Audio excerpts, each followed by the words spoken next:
విశాఖలో అక్రమ సంబంధాలు హత్యలకు దారితీస్తున్నాయి.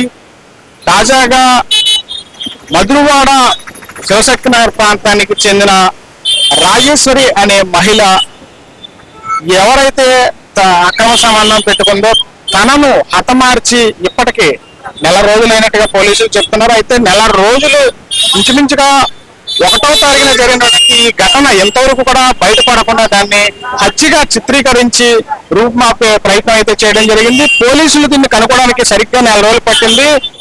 ఈ రోజుకి అది హత్యగా తెలుసుకోవడం అయితే జరిగింది.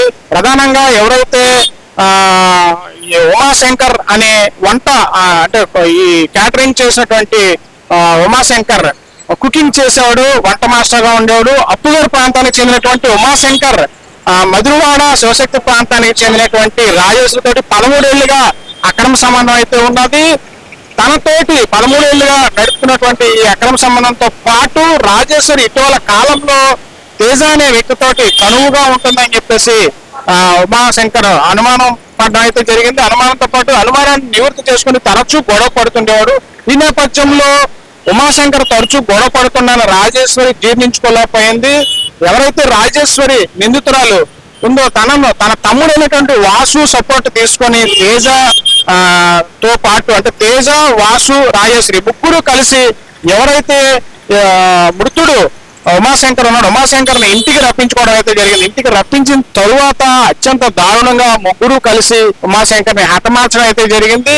హతమార్చిన తరువాత ఉమాశంకర్ ఆత్మహత్యకు పాల్పడ్డాడు, హ్యాంగింగ్ చేసుకోవాలని చెప్పేసి ఒక కట్టుకథ అల్లి ఇది ఒక ఆత్మహత్యగా చిత్రీకరించి పోలీసులు కూడా తప్పుదో పడించడం జరిగింది. మొత్తంగా చూసుకున్నట్లయితే ఈ మర్డర్ కరెక్ట్ గా నెల రోజులు అయింది. సరిగ్గా పోలీసులు నిన్నటికి పూర్తిగా ఇన్వెస్టిగేషన్ తెలుసుకోవడం అయితే జరిగింది. నిందితురాలు రాజేశ్వరిని, వాసుని, తేజాని కూడా ముగ్గురిని కూడా పిఎంపాలెం పోలీసులు అదుపులోకి తీసుకొని రిమాండ్కి అయితే తరలించడం జరిగింది. ప్రధానంగా ఇలాంటి కేసులు అక్రమ సంబంధాలు విశాఖలోని హత్యలకు దారి తీస్తున్నాయి. అది పురుషుడైనా స్త్రీ అయినా సరే ఏ విధంగా అయినా సరే మొత్తం మీద అక్రమ సంబంధాలు హత్యలకు దారి తీస్తున్నాయి.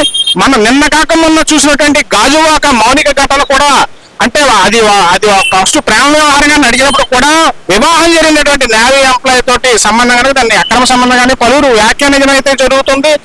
అక్కడ కూడా అదే తరహాలో ఒక హత్యకు దారితీసినటువంటి ఘటనగా జరిగింది. మరో అంశం కూడా ఇటీవల కాలంలో ఆయిలోని జరిగినటువంటి దుర్గానగర్లో జరిగిన ఘటన కూడా మహిళ ఎప్పటి నుంచో ఒక యువకునితోటి అక్రమ సంబంధం అయితే నడుపుతుంది. ఆ సంబంధం కూడా హత్యకు దారి తీసింది.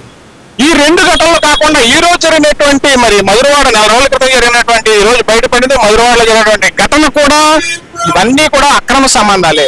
ఈ సంబంధాలు ఏవి కూడా సక్రమైనది కాదు. అక్రమ సంబంధాలు హత్యలకు దారి తీస్తాయి, నేర ప్రవృత్తికి దారి తీస్తాయని చెప్పడానికి ఎటువంటి సందేహం లేదు. రాను విశాఖలోని ఇటీవల కాలంలో క్రైమ్ రేట్ పెరుగుతుంది. అక్రమ సంబంధాలకు సంబంధించి క్రైమ్ రేట్ పెరుగుతుందని క్లియర్ గా అర్థమవుతుంది. పోలీసులు అంటే ఇలాంటి కేసుల్లోని ముందస్తుగా అంటే అత్యంత జాగ్రత్తగా చర్యలు తీసుకోవాల్సిన అవసరం ఉంటుంది. అత్యంత జాగ్రత్తగా ఇన్వెస్టిగేట్ చేయాల్సి ఉంటుంది. సున్నితమైనటువంటి అంశాలు గనక మానవ సంబంధాలు కలిగినటువంటి అంశాలు కనుక వీటి మీద స్పీడ్ గా పోలీసులు వెళ్ళని పరిస్థితి ఉంటుంది. కరెక్ట్ గా నెల రోజులు పట్టింది. నెల రోజుల్లోనే మధురవాడలో జరిగినటువంటి ఈ ఘటన అప్పుగారికి చెందినటువంటి ఎవరైతే మృతుడు ఉన్నాడో ఉమాశంకర్ ప్రాంతంలో కూడా కలకలం రేపింది. ఈ ఘటన ఒక వంట కుక్గా చేసుకున్నటువంటి ఆయన వంట మనిషిగా ఉన్నటువంటి ఒక క్యాటరింగ్ వంట మనిషిగా ఉన్నటువంటి ఉమాశంకర్ ఒక్కసారిగా ఆత్మహత్య చేసుకోవడం ఆ కుటుంబం జీర్ణించుకోలేకపోయింది.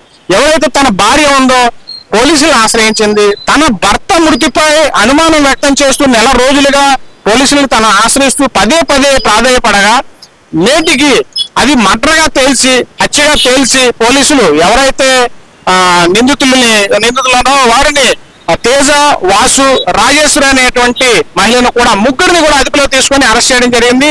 ప్రస్తుతం పోలీసులు అదుపులో ఈ ముగ్గురు అయితే ఉంది. రిమాండ్కి తరలించే ప్రయత్నంలో ఉన్నారు. ఇలాంటి కేసులు పునరావృతం కాకుండా అప్రమత్తంగా ఉండాల్సినటువంటి అవసరం ఉంది. ఏవైతే అక్రమ సంబంధాలు హత్యలకు దారి తీస్తాయని చెప్పడానికి ఈ కేసులన్నీ కూడా ఒక ఉదాహరణ. తస్మాత్ జాగ్రత్త. కెమెరామెన్ కృష్ణతో శ్రీధర్, GTN న్యూస్, విశాఖపట్నం నుంచి.